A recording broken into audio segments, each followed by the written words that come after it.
আসসালামু আলাইকুম। এটিএন বাংলা সংবাদে সবাইকে স্বাগত জানাচ্ছি সীমা খান। শুরুতেই বিআরবি কেবলস সংবাদ শিরোনাম। ব্যক্তি বা দলের নয়, পুলিশকে জনগণের স্বার্থে কাজ করার আহ্বান প্রধানমন্ত্রীর। পেশাদারিত্বের সাথে আপোষ না করার নির্দেশ।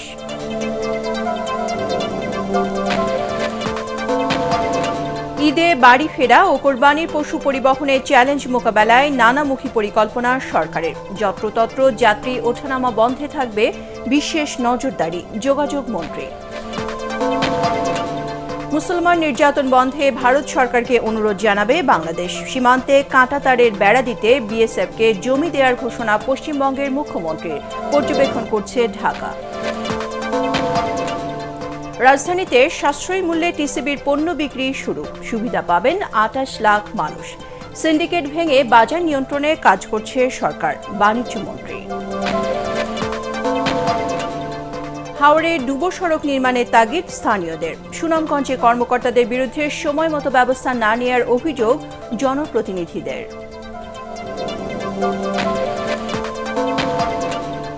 এবং হাম উপসর্গে ৪ শতাধিক শিশুর মৃত্যুতে আতঙ্কিত অভিভাবকরা। টিকার ধারাবাহিকতা না থাকায় এই পরিস্থিতি, দাবি স্বাস্থ্যমন্ত্রীর। শুনছিলেন বিআরবি কেবল সংবাদ শিরোনাম। এবারে আসছি বিস্তারিত সংবাদে। কোনো ব্যক্তি বা দলের নয়, জনগণের স্বার্থে পুলিশকে কাজ করার আহ্বান জানিয়েছেন প্রধানমন্ত্রী তারেক রহমান। পুলিশ সপ্তাহ উপলক্ষে ঊর্ধ্বতন পুলিশ কর্মকর্তাদের উদ্দেশ্যে দেয়া বক্তব্যে তিনি বলেন, সরকারের সফলতার জন্য নিরপেক্ষ পুলিশ প্রশাসনের বিকল্প নেই। তারেক রহমান বলেন, সন্ত্রাস দমনে ব্যক্তির রাজনৈতিক পরিচয় নয়, অপরাধী হিসেবেই বিবেচনা করতে হবে। পেশাদারিত্বের সাথে দায়িত্ব পালনের মাধ্যমে পুলিশ বাহিনীকে জনগণের আস্থা অর্জনের আহ্বানও জানান প্রধানমন্ত্রী। কামরুজ্জামান রাজীবের রিপোর্ট। দেশের প্রতিটি নাগরিকের নিরাপত্তা নিশ্চিতের অঙ্গীকার নিয়ে অতন্দ্র প্রহরী হিসেবে কাজ করছে পুলিশ বাহিনীর সদস্যরা। আইন শৃঙ্খলা রক্ষায় এ বাহিনীর প্রতিটি ইউনিট নিরলসভাবে কাজ করে যাচ্ছে।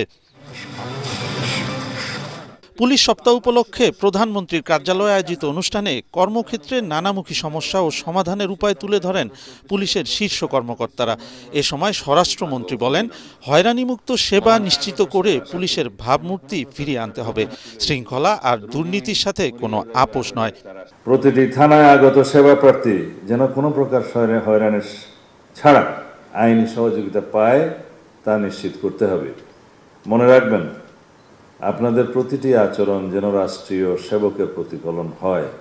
প্রধানমন্ত্রী বলেন, সমৃদ্ধ, স্বনির্ভর ও নিরাপদ বাংলাদেশ গড়ে তোলাই বর্তমান সরকারের প্রধান লক্ষ্য। পুলিশের উপর অর্পিত দায়িত্ব সঠিকভাবে পালনের আহ্বান জানান প্রধানমন্ত্রী। আপনাদের উপরে যে অর্পিত দায়িত্ব, এই দায়িত্বটা যদি সফলভাবে পালনের সক্ষমতার পরিচয় দেন, আমি বিশ্বাস করি যেই কথাটা বলছিলাম, যে একটি নিরাপদ মানবিক বাংলাদেশ, বর্তমান সরকারের নিরাপদ বাংলাদেশ প্রতিষ্ঠার পথে এক ধাপ আমরা এগিয়ে যেতে সক্ষম হব। প্রশাসনের সকল পদেই কাজ করার পেশাদারি মানসিকতা থাকাও কিন্তু অত্যন্ত জরুরি। শুধুমাত্র পদোন্নতি কিংবা নিজেদের পছন্দ মতন জায়গায় পোস্টিং এর জন্যই যদি আমরা মনে করে থাকি, তাহলে সেটা আমি মনে করি যে পেশাদারিত্বের সঙ্গে যে আপোষ, সেই আপোষটা হয়ে যায়। সরকারের সাফল্যের জন্য দক্ষ, সাহসী, সৎ, নিরপেক্ষ পুলিশ প্রশাসনের বিকল্প কোনো আছে বলে আমি মনে করি না। এর কোনো বিকল্প নেই। মানুষের আস্থা অর্জন করতে সরকার জনবান্ধব পুলিশ তৈরি করতে চায় উল্লেখ করে তারেক রহমান বলেন, পুলিশ কোনো দলের নয়, জনকল্যাণে কাজ করবে। দুর্নীতি, সন্ত্রাস নিয়ন্ত্রণে ব্যক্তির রাজনৈতিক পরিচয় নয়। যে বা যারা অপরাধে লিপ্ত হবে তাকে আপনারা অপরাধী হিসেবেই বিবেচনা করবেন। কোনো ব্যক্তি বা দল কিন্তু আপনাদের নয়, বরং আপনারাই কিন্তু আইনের রক্ষক। এই জিনিসটা কিন্তু আপনাদেরকে মনে রাখতে হবে। আপনারা দায়িত্ব পালন করবেন রাষ্ট্র এবং জনগণের কল্যাণে। জনগণের সঙ্গে পুলিশের সম্পর্ক হবে আইনগত এবং মানবিক। প্রধানমন্ত্রী বলেন, সততা আর দক্ষতাই হবে প্রশাসনের নিয়োগ বদলির মূলনীতি। সরকারের অঙ্গীকার বাস্তবায়নে পুলিশকে ন্যায়পরায়ণতা ও পেশাদারিত্ব বজায় রাখতে হবে। দেশের জনগণ সরকারকে কিভাবে দেখে বা মূল্যায়ন করে, এর অনেকটাই কিন্তু নির্ভর করে আপনাদের আচরণের উপরে। বিশেষ করে মাঠ পর্যায়ে যারা আপনারা কাজ করেন, আপনাদের আচরণের উপরে, কার্যক্রমের উপরে। সুতরাং রাষ্ট্র আপনাদের কাছে সততা, দক্ষতা, সেবা, ন্যায়প্রণতা, পেশাদারিত্ব ও মানবিকতা অবশ্যই আশা করে। কামরুজ্জামান রাজীব, এটিএন বাংলা, ঢাকা। প্রধানমন্ত্রী তারেক রহমানের সাথে সৌজন্য সাক্ষাৎ করেছেন বাংলাদেশ পোশাক প্রস্তুতকারক ও রপ্তানিকারক সমিতি BGMEA ও Bangladesh knitwear manufacturers and exporters association BKMEA নেতারা। সচিবালয় মন্ত্রিপরিষদ বিভাগে প্রধানমন্ত্রী দপ্তরে এ সাক্ষাৎ অনুষ্ঠিত হয়। প্রথমে BGMEA সভাপতি মাহমুদ হাসান খানের নেতৃত্বে সংগঠনের নেতারা প্রধানমন্ত্রীর কাছে পোশাক খাতে চলমান নানা সমস্যার কথা তুলে ধরে সরকারের সহযোগিতা চান। পরে BKMEA সভাপতি মোহাম্মদ হাতেমের নেতৃত্বে সংগঠনের নেতারা প্রধানমন্ত্রী তারেক রহমানের সাথে সাক্ষাৎ করেন। এ সময় দুই সংগঠনের পক্ষ থেকে বন্ধ কলকারখানা চালু করতে প্রধানমন্ত্রী নেওয়া উদ্যোগের জন্য ধন্যবাদ জানান। পাশাপাশি ব্যবসায়ী নেতারা আর্থিক কারণে ঝুঁকিতে থাকা কারখানা সচল রাখা, ব্যাংক থেকে সহায়তা প্রদানের বিষয়ে সরকার প্রধানের সহযোগিতা চান। রেভিনিউ কোনো সাপোর্টের ক্ষেত্রে এই মুহূর্তে সরকার তৈরি না, সেটা আমরা বুঝি। আমরা পলিসি সাপোর্ট চাই। পলিসি সাপোর্ট পেলে আর আমরা চাই যেন ইনফ্রাস্ট্রাকচারে গভর্নমেন্ট দ্রুত ইনভেস্ট করে, বিশেষ করে এনার্জি নিয়ে, এবং ঢাকা চিটাং এক্সপ্রেসওয়েটা যেন দ্রুত হয়। 3 নম্বর হচ্ছে যেন পোর্টের এফিসিয়েন্সি বাড়ে, যাতে করে আমাদের ব্যবসা করার খরচটা কমে আসে। বন্ধ কারখানাগুলি চালু করছেন, এটাকে সাহসী উদ্যোগ, কিন্তু পাশাপাশি আমরা বলেছি চলমান ফ্যাক্টরিগুলি যে বন্ধ হয়ে যাচ্ছে, এটা কিন্তু ব্যাংকগুলির চরম অসহযোগিতা, তারপরে রং কিছু পলিসি বা পলিসির কোথাও কোথাও কিছু ঘাটতির কারণে এইগুলি বন্ধ হয়ে। এবার ঈদযাত্রা নির্বিঘ্ন করতে বাসের সংখ্যা বাড়ানো হচ্ছে। যত্রতত্র যাত্রী ওঠানো বন্ধে মোবাইল কোর্টে নজরদারি বৃদ্ধি করা হবে। সচিবালয় বৈঠক শেষে এসব কথা বলেন সড়ক পরিবহন মন্ত্রী শেখ রবিউল আলম। তিনি বলেন, দুর্ঘটনায় সব মৃত্যুর দায় সড়ক মন্ত্রীর নয়, তবে অনাকাঙ্ক্ষিত মৃত্যু ঠেকাতে এবার আগে থেকে ব্যবস্থা নেওয়া হচ্ছে। ঈদযাত্রায় পরিবহনের ভাড়া বাড়ানোর সুযোগ নেই। রিপোর্টে জানাচ্ছেন মাহবুব কবির জবুল। প্রতি বছর ঈদের আনন্দযাত্রা বিষাদ যাত্রায় পরিণত হয় অনেক পরিবারে। গত ঈদযাত্রা মোটামুটি সুখের হলেও তা ম্লান হয়ে যায় 3টি বড় দুর্ঘটনায়। দৌলতদিয়ায় বাস ডুবি, কুমিল্লায় ট্রেন দুর্ঘটনা আর সদরঘাটে লঞ্চ চাপায় মৃত্যুতে অনেক প্রশ্নের সৃষ্টি করে। সড়ক পরিবহন মন্ত্রী দাবি করেন, তার মেয়াদে ঈদের সময় মৃত্যুর মিছিল কমেছে। তারপরও অনাকাঙ্ক্ষিত মৃত্যু বন্ধে আগে থেকেই সতর্কতামূলক ব্যবস্থা নেওয়া হচ্ছে। বাংলাদেশে 4.5 থেকে 5 হাজারের মতো মানুষ সড়ক দুর্ঘটনায় প্রতি বছর নিহত হয়। খুব দুর্ভাগ্যজনক, বলা ঠিক হবে কিনা জানি না। আমার হাইওয়েতে মারা গিয়েছে 43 জন, আর বাকিটা LGRD রাস্তা, কিন্তু আমাকে জবাব দিতে হয় 170 জনের। কিন্তু আমার হাইওয়েতে 43 জন মারা গিয়েছিলেন। প্রত্যেকটা মৃত্যুই কিন্তু অনাকাঙ্ক্ষিত, দুঃখজনক, যার পরিবার যা তা জানে। বাস ফেরিতে ওঠার আগে আমরা একটা ব্যারিকেড তৈরি করছি। ওই ফেরি বাস নেমে খালি না হওয়া পর্যন্ত এখান থেকে কোনো গাড়ি উঠতে যেতে পারবে না, ওই ব্যারিকেড ক্রস করতে পারবে না, সেটা আমরা নিশ্চিত করেছি। আরেকটা হচ্ছে ফেরিতে যে পল্টন থাকে সেইটাকে আমরা একটু কাভার করে দেওয়ার চেষ্টা করছি, যে কম গতিতে কোনো গাড়ি গেলে সেটা বাধা পায়। আমরা যেটা করেছি সদরঘাটে, সেটা হচ্ছে বোট এবং স্পিড বোট, কোনোটার থেকে কোনো লঞ্চ উঠতে পারবে না। নৌ পুলিশের সার্বক্ষণিক কর্ডন করে নজরদারি চলবে। মন্ত্রী বলেন, এবার মানুষের বাড়ি ফেরা আর কোরবানির পশু পরিবহনে চ্যালেঞ্জ রয়েছে। এর জন্য বাড়তি প্রস্তুতি নিচ্ছে সরকার। বাড়ানো হচ্ছে বাসের সংখ্যা ও মনিটরিং। ওই 1 দিন 2 দিন এই উদ্বুদ্ধ পরিস্থিতি যাতে ফেস করা যায়, তার জন্য বাসের সংখ্যা বাড়ানো, সড়কে শৃঙ্খলা, এবং এবার যেটা আমরা করেছি, গতবার মনে হয় 24টি মোবাইল কোর্ট কাজ করেছিল, এবার আমরা মনে করছি যে 50 জন আমরা রিকোয়েস্ট দিয়েছি। আর আমাদের আছে কয়জন? 10 জন, হ্যাঁ 19 জন আছে, আরো 50, মানে 69টি মোবাইল কোর্ট যাতে পরিচালনা করা যায়। যা বাড়ানোর আগেই সমন্বয় করে দিয়েছি 11 পয়সা অনলি, না কোনো সুযোগ নেই ভাড়া বাড়ানোর, কোনো সুযোগ নেই। তিনি বলেন, আগামীতে AI ক্যামেরা দিয়ে মহাসড়কে মনিটরিং করা হবে। দৌলতদিয়া পাটুরিয়া রুটে নির্মাণ করা হবে দ্বিতীয় পদ্মা সেতু। আমরা দ্বিতীয় পদ্মা সেতুটা 3টি প্রস্তাবনা আছে, তার 1 নম্বর প্রস্তাবনা আপনি যেটা বলেছেন ওই রুটে আমরা। মাহবুব কবির, চপল, ATN বাংলা, ঢাকা। সড়ক দুর্ঘটনায় প্রতি বছর নিহত।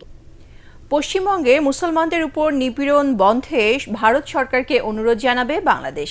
একই সাথে সেই অজুহাতে বাংলাদেশের সংখ্যালঘুদের উপর কোনো ধরনের নির্যাতন যে কোনো মূল্যে প্রতিরোধ করা হবে বলে জানিয়েছেন ধর্মমন্ত্রী কাজী শাহ তোফাজ্জল হোসাইন কায়কোবাদ।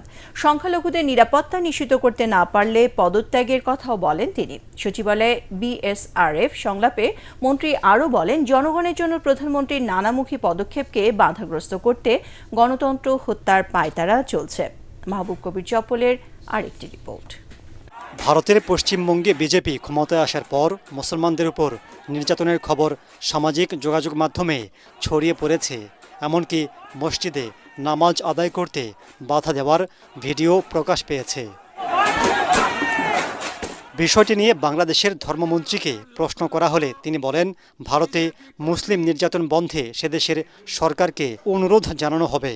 একই সাথে নিশ্চিত করা হবে বাংলাদেশের সংখ্যালঘুদের নিরাপত্তা। ওনারা যদি ওই দেশের সংখ্যালঘুদেরকে ওনাদের আপন করে নেয়, নিরাপত্তা দেয় এবং ওনাদের জনগণের একটা অংশ হিসাবে মনে করে সমস্ত ব্যবস্থা নেয়, অবশ্যই আমরা চেষ্টা করব। আমরা আমাদের সরকার প্রধান যিনি আছেন উনি অবশ্যই চিন্তা করতেছেন এই ব্যাপারে, উনি অবশ্যই ওনার পক্ষ থেকে উনি কথা বলবেন। ভারতে ঘটছে বলে বাংলাদেশে ঘটবে এমনটা হতে দেওয়া হবে না।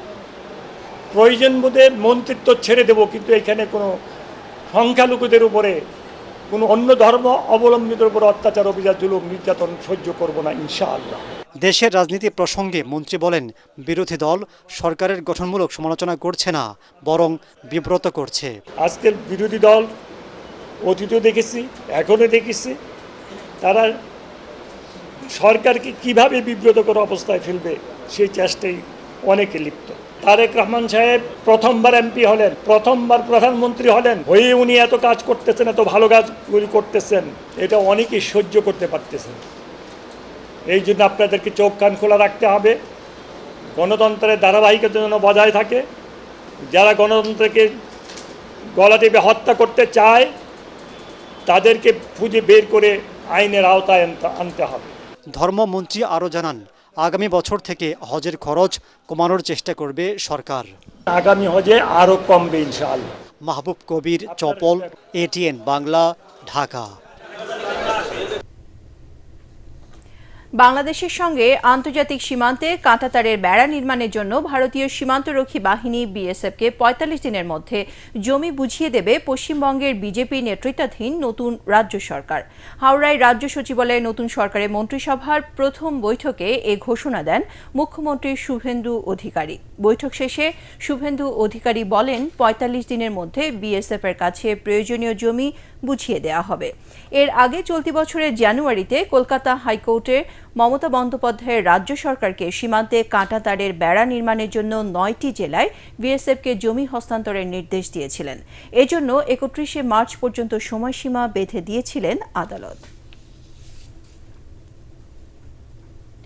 বাংলাদেশের মানুষ কাঁটাতার ভয় পায় না বলে জানিয়েছেন প্রধানমন্ত্রীর পররাষ্ট্র উপদেষ্টা হুমায়ুন কবির।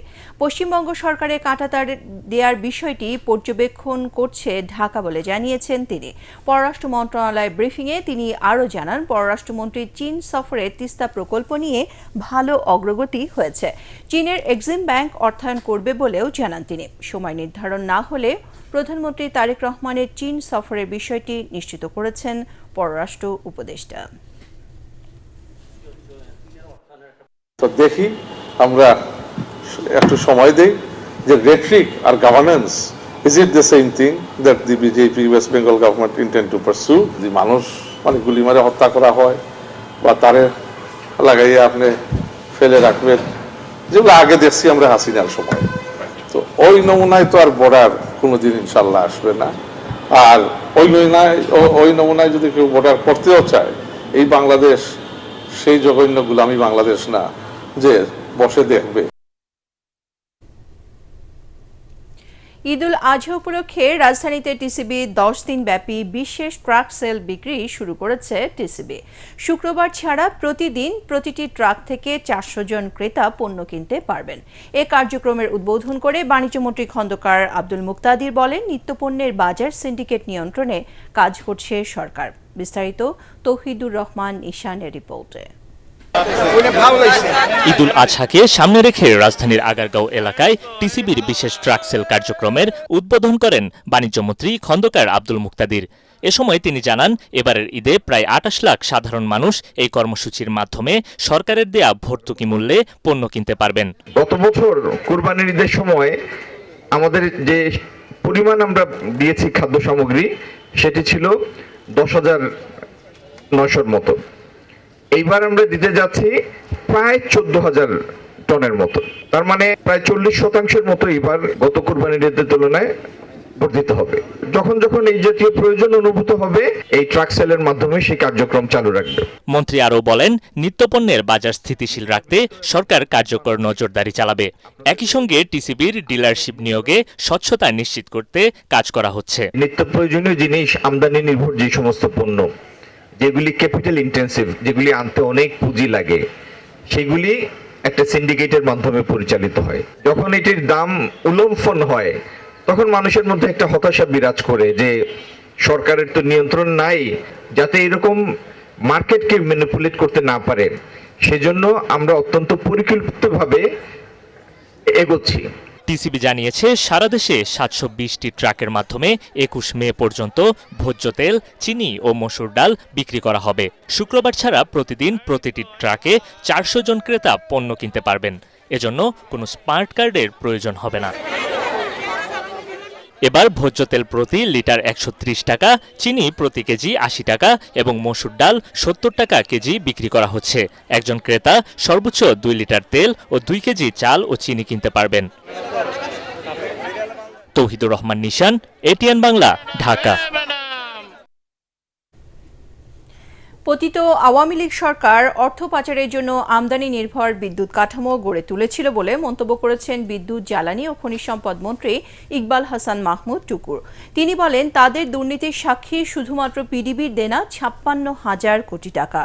রাজধানী ইঞ্জিনিয়ারিং ইনস্টিটিউটে আয়োজিত বিদ্যুৎ সেক্টরে সোলার পদ্ধতি শীর্ষক সেমিনারে তিনি এসব কথা বলেন।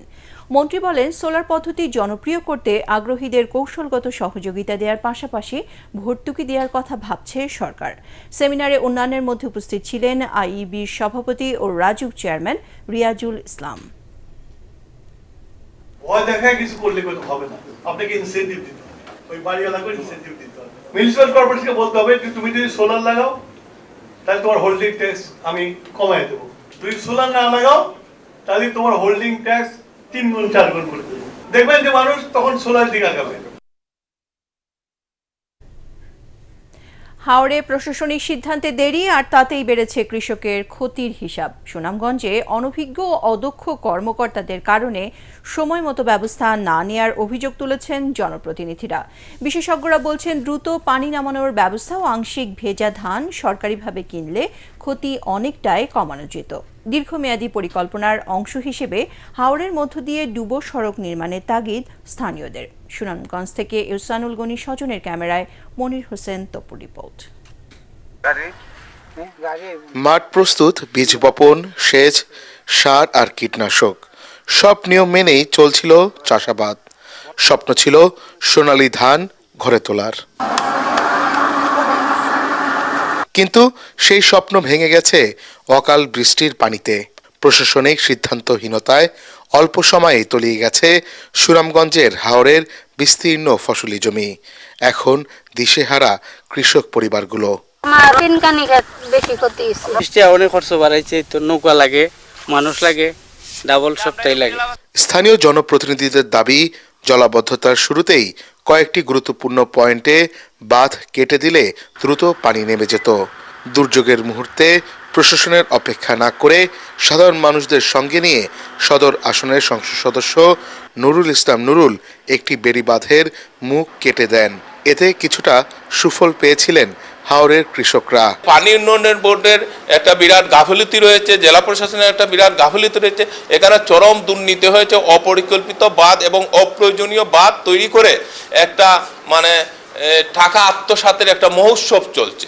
একমাত্র প্রশাসনে নেগলিজেন্সির কারণে আজকে এই অবস্থা সৃষ্টি হয়েছে। সুনামগঞ্জে যে পরিমাণ ধান আবাদ হয় তা দিয়ে দেশে 15 দিনের চাহিদা মেটানো সম্ভব। তবে এবার হিসাব নিকাশ বদলে গেছে। আজকে তো 1 মাস আগে যখন এই জলাবদ্ধতা দেখা দিয়েছিল তখনও কিন্তু আমরা বলছিলাম বাঁধটা কাটতে দেওয়ার জন্য, তারা বলছে 2% গেছে। আমরা চাচ্ছি প্রত্যেকটা হাওরের মধ্যে দিয়ে একটা সাবমার্জেবল রোড হবে।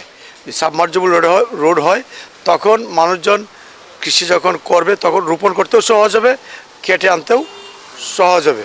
হাওর রক্ষায় স্থায়ী সমাধান নিয়ে চলছে নানা আলোচনা। কেউ কেউ বলছেন স্লুইস গেট নির্মাণের কথা, তবে বিশেষজ্ঞদের মতে তা দীর্ঘমেয়াদে কার্যকর নাও হতে পারে। তাদের পরামর্শ, হাওরে রাবার ড্যাম নির্মাণ করলে পানি নিয়ন্ত্রণ সহজ হবে। এই এত বড় হাওরের কিন্তু রাস্তা একটা, আর এই রাস্তায় গিয়ে এই পানিটা গিয়ে কিন্তু এই নদীতে পড়ে। এই জায়গাটা যদি একটা পরিগুলোতে সুইচ গেট হইতো এই সমস্যাটা হতো না। রাবার ড্যাম পানি ছাড়তে হয়, পাম্পটা ছেড়ে দিলেই এটা নিচে বসে যাবে, টপের মধ্যে বসে যাবে, পানিটা চলে যাবে। এরপরে ফসল কাটার পরে যখন আপনি রাবার ড্যামটা ছেড়ে দেবেন, পাম্পটা ছেড়ে দেবেন, নৌকা যাওয়া আসা করতে পারবে, মাছ যাওয়া আসা করতে পারবে। হাওরে নৌকা না গেলে কোনো উপায় নাই। বারবার একই ক্ষতির পুনরাবৃত্তি থেকে মুক্তি চান কৃষকরা। তাদের দাবি, ধান আবাদ ও দ্রুত সংগ্রহ নিশ্চিত করতে হাওরের মধ্য দিয়ে সাবমার্সিবল বা ডুবোসড়ক নির্মাণ। কারণ তাদের ভাষায় প্রকৃতির সঙ্গে যুদ্ধ করা গেলেও সিদ্ধান্তহীনতার সঙ্গে নয়। মনির হোসেন তপু, এটিএন বাংলা, সুনামগঞ্জ। ঈদ লাগছে মনে? বিকাশ পেমেন্ট সবখানে, দেশ জুড়ে বিকাশ পেমেন্টে পাচ্ছেন ৮,০০০ টাকার বেশি অফার। হামু উপসর্গে গত ২৪ ঘন্টায় ৬ শিশুর মৃত্যু হয়েছে বলে জানিয়েছে স্বাস্থ্য অধিদপ্তর। এ সময়ে হাসপাতালে নতুন করে ভর্তি হয়েছে ১,৪৫৯ জন। এদিকে এ পর্যন্ত হামু উপসর্গে ৪ শতাধিক শিশুর মৃত্যুতে আতঙ্কিত অভিভাবকরা। টিকার ধারাবাহিকতা ধরে না রাখায় এই পরিস্থিতি তৈরি হয়েছে বলে জানিয়েছেন স্বাস্থ্যমন্ত্রী সর্দার সাখাওয়াত হোসেন বকুল।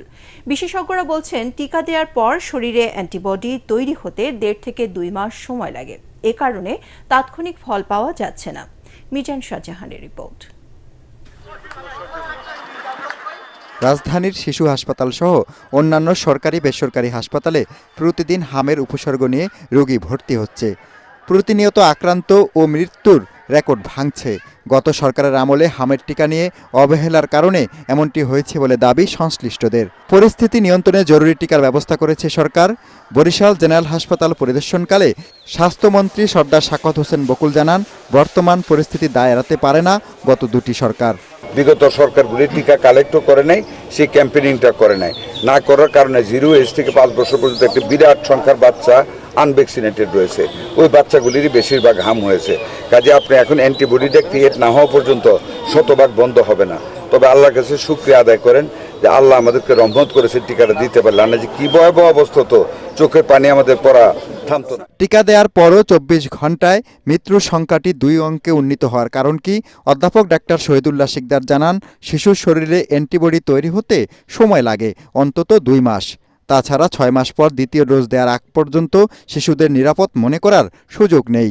পরপর 2টি টিকা দিতে হয়, অর্থাৎ একটা টিকা দেওয়ার পরে সাধারণত 6 মাস পরে যেহেতু আরেকটা টিকা দেওয়া হয়, কাজেই এই দ্বিতীয় টিকা দেওয়ার পরে আমরা বলতে পারবো যে মোটামুটিভাবে আমরা সিকিউর যে ইমিউনিটি ভালো ডেভেলপ করবে, শিশুরা আক্রান্ত হবে না। এটি গ্রামে গঞ্জে রেখেও কিন্তু চিকিৎসা করা যায়। আক্রান্ত শিশু যেন কোনো সাধারণ সুস্থ শিশুর সংস্পর্শে না আসে। এটি খুব র্যাপিডলি স্প্রেড করে। এটি যেমন রেসপিরেটরি ট্র্যাক্টের মাধ্যমে, সোয়াবের মাধ্যমে, স্নিজিং, কাশি এর মাধ্যমে যেমন ছড়ায়, তেমনি বাচ্চাদের পাশাপাশি থাকার কারণে খুব সহজে একজনের গায়ে থেকে আরেকজনের গায়ে এটি ছড়িয়ে পড়তে পারে। যেসব শিশু অপুষ্টির শিকার, টিকা দিলেই তাদের শরীরে তাৎক্ষণিক অ্যান্টিবডি তৈরি হবে না। এজন্য শিশুদের টিকা দেওয়ার পাশাপাশি পর্যাপ্ত পুষ্টিকর খাবার খাওয়াতে হবে। মিজান শাহজাহান, এটিএন বাংলা। জীবনমান উন্নয়নে লবণ চাষীদের সাথে বৈঠক করেছেন প্রধানমন্ত্রী তারেক রহমান। সচিবালয়ে মন্ত্রিপরিষদ বিভাগে প্রধানমন্ত্রীর দপ্তরে এই বৈঠক অনুষ্ঠিত হয়। এতে উপস্থিত ছিলেন স্বরাষ্ট্রমন্ত্রী সালাউদ্দিন আহমদ, বাণিজ্যমন্ত্রী খন্দকার আব্দুল মুক্তাদির, অর্থ পরিকল্পনা উপদেষ্টা রাশেদ আল মাহমুদ তিতুমির, অর্থ সচিব খায়রুজ্জামান মজুমদার, বাণিজ্য মন্ত্রণালয়ের অতিরিক্ত সচিব আব্দুর রহিম খান, শিল্প সচিব ওবায়দুর রহমান, ক্ষুদ্র ও কুটির শিল্প কর্পোরেশনের চেয়ারম্যান সাইফুল ইসলাম সহ আরও অনেকে। বৈঠকে লবণ চাষিদের ন্যায্য মূল্য নিশ্চিত করার বিষয়ে গুরুত্ব আরোপ করা হয়। নারীদের স্বনির্ভর হয়ে এগিয়ে যাওয়ার পথে রাষ্ট্র সহযোগিতা করবে বলে জানিয়েছেন প্রধানমন্ত্রীর সহধর্মিণী ডাক্তার জুবাইদা রহমান। রাজধানীতে পুলিশ নারী কল্যাণ সমিতি পুনাকের বার্ষিক সমাবেশ ও আনন্দমেলা 2026 অনুষ্ঠানে তিনি একথা বলেন। তিনি আরও বলেন, নারীরা এগিয়ে গেলে পরিবারগুলো সচ্ছল হবে, একই সাথে দারিদ্র্যের হারও কমবে। বিস্তারিত জানাচ্ছেন ইয়াসিন রানা। পুলিশ সপ্তাহের 4 দিনব্যাপী আয়োজনের দ্বিতীয় দিনে এই অনুষ্ঠানের আয়োজন করে পুলিশ নারী কল্যাণ সমিতি পুনাক। এতে অংশ নেন প্রধানমন্ত্রী তারেক রহমানের সহধর্মিণী ডাক্তার জুবাইদা রহমান। প্রধান অতিথির বক্তব্যে তিনি বলেন, নারীদের আত্মনির্ভরশীল করে তুলতে কাজ করছে পুনাক। সংগঠনটির কাজ আরও গতিশীল করার তাগিদ দেন ডাক্তার জুবাইদা রহমান। প্রতিটি মেয়ে যে ভবিষ্যৎ নিজের জন্য গড়তে চায়, সেই পথে রাষ্ট্র ব্যবস্থা প্রতিবন্ধকতা সৃষ্টির পরিবর্তে তা এগিয়ে নেবে। স্বনির্ভরতার লক্ষ্যে ক্ষুদ্র, কুটির ও মাঝারি শিল্পে যোগ্যতার ভিত্তিতে নারী উদ্যোক্তাদের উৎসাহ প্রদান, যেমন প্রয়োজনীয় প্রশিক্ষণ এবং ডেভেলপমেন্ট ও মার্কেটিং সাপোর্ট প্রদান। নারীর অগ্রযাত্রায় দেশে দারিদ্রতা কমবে বলেও জানান তিনি। পারিবারিক সচ্ছলতা বৃদ্ধি ও সন্তানদের শিক্ষা এবং দারিদ্র্য বিমোচনের লক্ষ্যমাত্রা অর্জনের পথ সুগম করা সম্ভব হবে। সমাজ সেবামূলক আপনাদের পরিকল্পনাগুলি সমন্বিতভাবে একটি সুন্দর, সুস্থ, মানবিক সমাজ গঠনের ভিত্তি। সমাজসেবায় পুনাক সদস্যরা ভবিষ্যতে আরও বেশি ভূমিকা পালন করবে এমন প্রত্যাশা ব্যক্ত করেন প্রধানমন্ত্রীর সহধর্মিণী। ইয়াসিন রানা, এটিএন বাংলা, ঢাকা। এবার ইরান আমেরিকা যুদ্ধ প্রসঙ্গ। ইরানের সবশেষ সমঝোতা প্রস্তাব প্রত্যাখ্যান করেছেন মার্কিন প্রেসিডেন্ট ডোনাল্ড ট্রাম্প। দুই দেশের মধ্যে যুদ্ধবিরতি ও সমঝোতা আলোচনা আবারও অনিশ্চয়তায় পড়েছে। যুক্তরাষ্ট্র ও ইসরায়েল চাইছে ইরানে ইউরেনিয়াম সমৃদ্ধকরণ পুরোপুরি বন্ধ হোক। একই সঙ্গে ইরানের উচ্চমাত্রায় সমৃদ্ধ ইউরেনিয়ামের মজুদ নিজেদের নিয়ন্ত্রণেও নিতে চায় ওয়াশিংটন, যা সরাসরি নাকচ করেছে ইরান। এছাড়া হরমুজ প্রণালীতে ইরান নিজেদের নিয়ন্ত্রণের আন্তর্জাতিক স্বীকৃতি ও জাহাজ চলাচলে ফি আদায়ের অধিকার সহ অবরোধ প্রত্যাহারের দাবি জানিয়েছে। তবে ট্রাম্প প্রশাসন বলছে, চুক্তি ছাড়া নিষেধাজ্ঞা উঠবে না।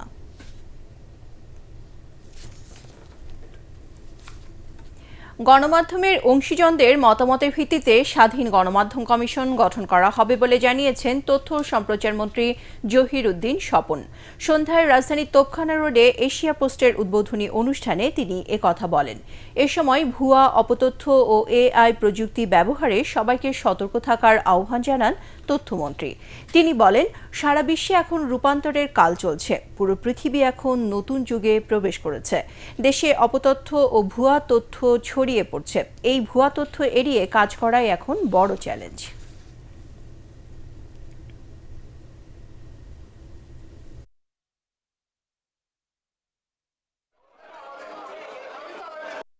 সমস্ত অংশীদারদের অংশগ্রহণের মধ্য দিয়ে, তাদের সকলের মতামতকে সংমিশ্রণ করার মধ্য দিয়ে সর্বসম্মতভাবে আমরা একটা স্বাধীন গণমাধ্যম কমিশন গঠন করব। যেই স্বাধীন এবং কার্যকরী গণমাধ্যম কমিশন মানুষের তথ্য পাওয়ার অধিকারকে নিশ্চিত করবে, একই সঙ্গে অপতথ্যের হাত থেকে সুরক্ষা দেবে। বিশেষ করে আর্টিফিশিয়াল ইন্টেলিজেন্সের মাধ্যমে যে এক নতুন সংকট তৈরি করেছে, এই সংকট মোকাবেলা করার ক্ষেত্রে আমাদের মন্ত্রণালয় যে নতুন নতুন কর্মকৌশল নির্ধারণ করতে যাচ্ছে, সেক্ষেত্রেও আপনাদের সহযোগিতা চাই। এবারে পূবালী ব্যাংক বাণিজ্য সংবাদ।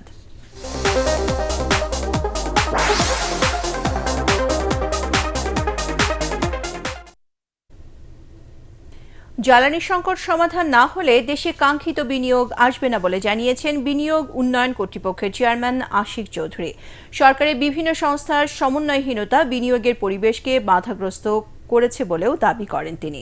রাজধানী বনানীতে পলিসি রিসার্চ ইনস্টিটিউটের সেমিনারে তিনি এসব কথা বলেন। এ সময় ক্যাবের সভাপতি AHM শফিকুজ্জামান বলেন, আমলাতান্ত্রিক জটিলতা ব্যবসার সুষ্ঠু পরিবেশ নষ্ট করছে। এবারে আন্তর্জাতিক সংবাদ।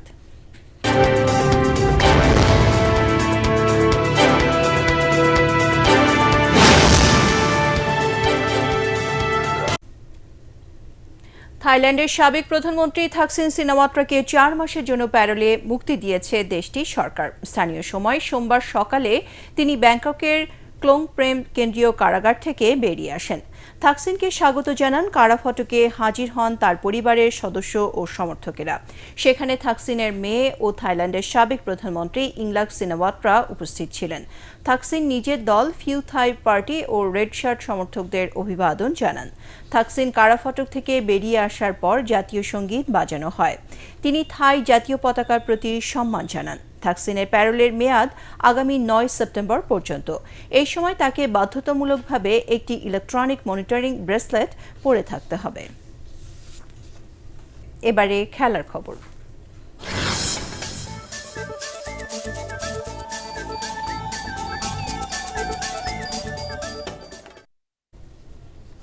অপ্রত্যাশিত কিছু না ঘটলে বলা যায় ড্রয়ের পথে এগিয়ে যাচ্ছে মিরপুর টেস্টের ভাগ্য। বৃষ্টিবিঘ্নিত চতুর্থ দিন শেষে টাইগারদের সংগ্রহ 3 উইকেটে 152 রান। 50 করেন মুমিনুল হক ও অধিনায়ক নাজমুল। তাতে সব মিলিয়ে পাকিস্তানের বিপক্ষে বাংলাদেশের লিড 179 রানের। হাতে আছে 7 উইকেট।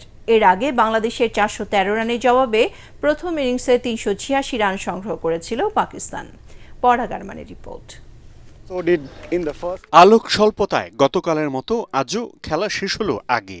মুমিনুল ও নাজমুলের 50-র সঙ্গে খেলল বৈশাখের আকাশও। তাতে বৃষ্টিবিঘ্নিত চতুর্থ দিন শেষে পাকিস্তানের বিপক্ষে 179 রানের লিড পায় বাংলাদেশ। হাতে আছে 7 উইকেট। দিনের শুরুতেই 2 ওপেনার সাজঘরে ফিরলে খানিকটা চাপে পড়ে বাংলাদেশ। প্রথম ইনিংসের মতো এবারও প্রত্যাশার প্রতিদান দিতে ব্যর্থ মাহমুদুল হাসান জয় এবং সাদমান ইসলাম। তৃতীয় উইকেট জুটিতে স্বস্তি অধিনায়ক নাজমুল হোসেন শান্ত ও মমিনুল হকের ব্যাটে। 2 উইকেটে 93 রানের পুঁজিতে লাঞ্চ বিরতিতে যায় স্বাগতিকরা। টাইগারদের লিড তখন 120 রানের। লাঞ্চের সঙ্গে সঙ্গে বৃষ্টিতে দ্বিতীয় সেশনটাই ভেসে যায়। চা বিরতির পর খেলা শুরু হলে মমিনুল হক তুলে নেন টানা পঞ্চম 50। সেই সঙ্গে টেস্টে ছুঁয়ে ফেলেন 5000 রানের মাইল ফলক। প্রথম ইনিংসে সেঞ্চুরিয়ান নাজমুল হোসেন শান্তও পান 50-র দেখা। তারপর 56 রানে থাকা মমিনুল হকের বিদায়ে ভাঙে তাদের 105 রানের জুটি। এরপর মুশফিককে নিয়ে দলের স্কোর সমৃদ্ধ করতে থাকেন নাজমুল হোসেন শান্ত। স্কোর 152 হতেই আলোক স্বল্পতায় বন্ধ হয়ে যায় নির্ধারিত সময়ের খেলা। 58 রানে নাজমুল এবং 16 রান নিয়ে পঞ্চম ও শেষ দিনের খেলা শুরু করবেন মুশফিকুর রহিম। ম্যাচে এখনো বাকি 17 উইকেট। সব মিলিয়ে বলা যেতেই পারে ড্রয়ের পথে এগিয়ে যাচ্ছে মিরপুর টেস্ট। পরাগ Arman, ATN Bangla. Bangladesh cricket board বিসিবির 11 সদস্য বিশিষ্ট অ্যাডহক কমিটি গঠনের বৈধতা চ্যালেঞ্জ করে রিট আবেদন খারিজ করে দিয়েছে হাইকোর্ট। এর ফলে ওই কমিটির কার্যক্রম চালাতে আর কোনো আইনি বাধা রইল না। বাংলাদেশ ক্রিকেট দলের সাবেক অধিনায়ক তামিম ইকবালকে সভাপতি করে গত 7 এপ্রিল 3 মাসের জন্য 11 সদস্যের একটি অ্যাডহক কমিটি গঠন করা হয়। ওই কমিটির বৈধতা চ্যালেঞ্জ করে গত বৃহস্পতিবার হাইকোর্টে রিট আবেদন করেন সুপ্রিম কোর্টের 7 আইনজীবী।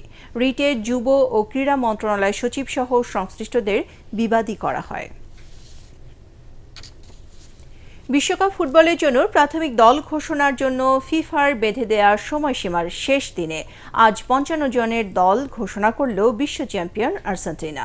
55 জনের এই প্রাথমিক তালিকা থেকে 26 জনের চূড়ান্ত দল বেছে নেবেন লিওনেল স্কলোনি।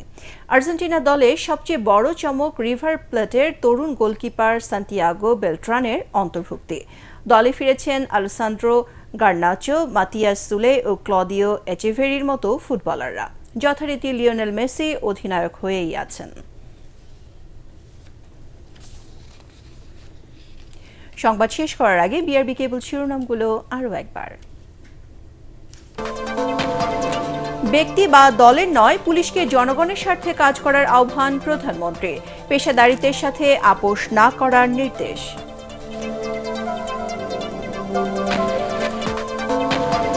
ঈদে বাড়ি ফেরা ও কোরবানির পশু পরিবহনের চ্যালেঞ্জ মোকাবেলায় নানামুখী পরিকল্পনা সরকারের। যত্রতত্র যাত্রী ওঠানামা বন্ধে থাকবে বিশেষ নজরদারি, যোগাযোগ মন্ত্রী।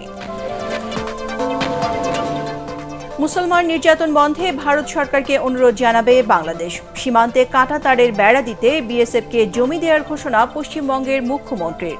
পর্যবেক্ষণ করছে ঢাকা। রাজধানীতে সাশ্রয়ী মূল্যে টিসিবির পণ্য বিক্রি শুরু। সুবিধা পাবেন ২৮ লাখ মানুষ। সিন্ডিকেট ভেঙে বাজার নিয়ন্ত্রণে কাজ করছে সরকার, বাণিজ্য মন্ত্রী। হাওড়ে ডুবো সড়ক নির্মাণের তাগিদ স্থানীয়দের। সুনামগঞ্জে কর্মকর্তাদের বিরুদ্ধে সময়মতো ব্যবস্থা না নেওয়ার অভিযোগ জনপ্রতিনিধিদের। এবং হাম ও উপসর্গে ৪ শতাধিক শিশুর মৃত্যুতে আতঙ্কিত অভিভাবকরা। টিকার ধারাবাহিকতা না থাকায় এই পরিস্থিতি, দাবি স্বাস্থ্যমন্ত্রী। পরবর্তী সংবাদ দেখার আমন্ত্রণ জানিয়ে এখনকার মতো শেষ করছি। ATN বাংলা সংবাদ ইউটিউবে দেখতে ব্রাউজ করুন, youtube/ATN বাংলা নিউজ। ধন্যবাদ সবাইকে।